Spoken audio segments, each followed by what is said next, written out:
Making critical decisions is never easy, especially when it comes to managing other people. You want to make the right decision, but sometimes it's hard to know what that is. In this video, I'm going to share some uncomfortable truths about making critical decisions and how you can overcome them. Welcome to the channel, Leadership with Mike. On this channel, I help you become a more confident leader, and I do this with no nonsense sense, if that makes any sense. Now, picture this. There's a manager named John, and he's responsible for leading a team at a rapidly growing company. But he's struggling making critical decisions.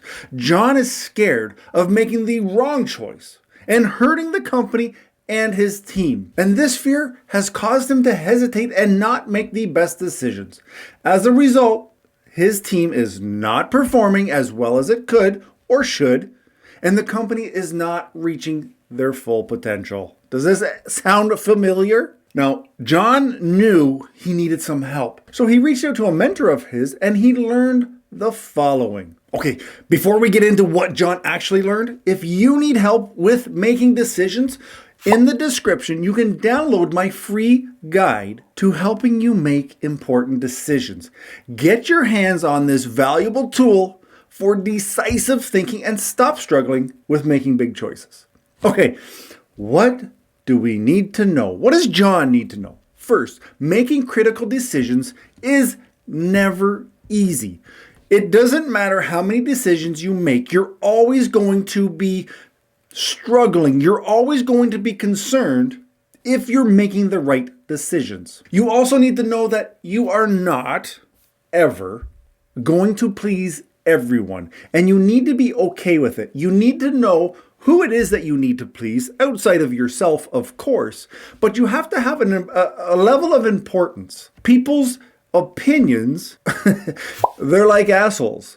Everybody has one. So you need to know how to filter through whose opinions have more weight. Next, this one's sometimes hard for people to understand, but you need to trust your gut instinct when making a decision. If you don't make a lot of decisions, it's hard for you to have that conversation within yourself to know that this is the feeling that I get when I make the right call, or this is a feeling I get when I'm probably going to screw this one up. This is not to be a positive or negative self-talk, but to really get to know yourself, your body. I promise you, I'm not one of those woohoo guys, but I promise you, your body tells you when you're making the right call. It tells you when you're making the wrong call. You just need to listen to it. When making critical decisions, sometimes you just have to go for it.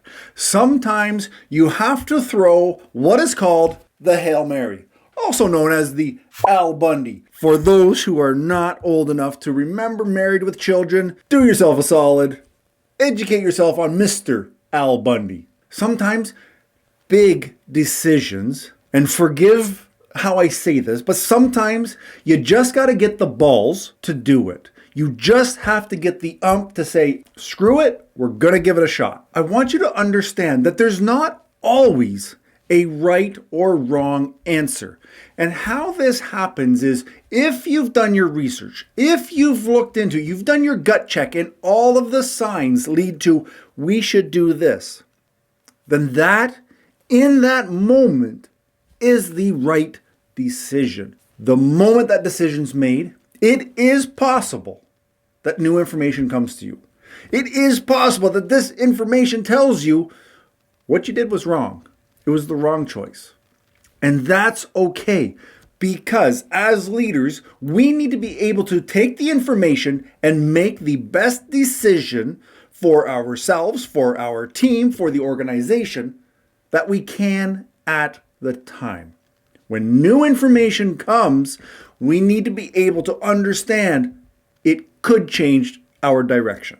When there's a critical decision, as the point before where I said, you're gathering information, part of that is don't be afraid to ask for help. Don't be afraid to ask for people's opinion. People that you respect, people that have experience with the situation that you have to decide on, people that you value their input, people who are impartial. They won't just tell you what you want to hear. don't be afraid to take those people aside and ask for their thought process. They cannot make the decision for you, but they can definitely guide you and help you make the best choice. Another thing you need to be prepared for is you need to be ready to face the consequences. This can be good or bad. When you're a leader, and I'm not trying to put too much pressure on you, but sometimes there can be a significant result. There can be like something that really great happens all because you had it in you to make the right decision.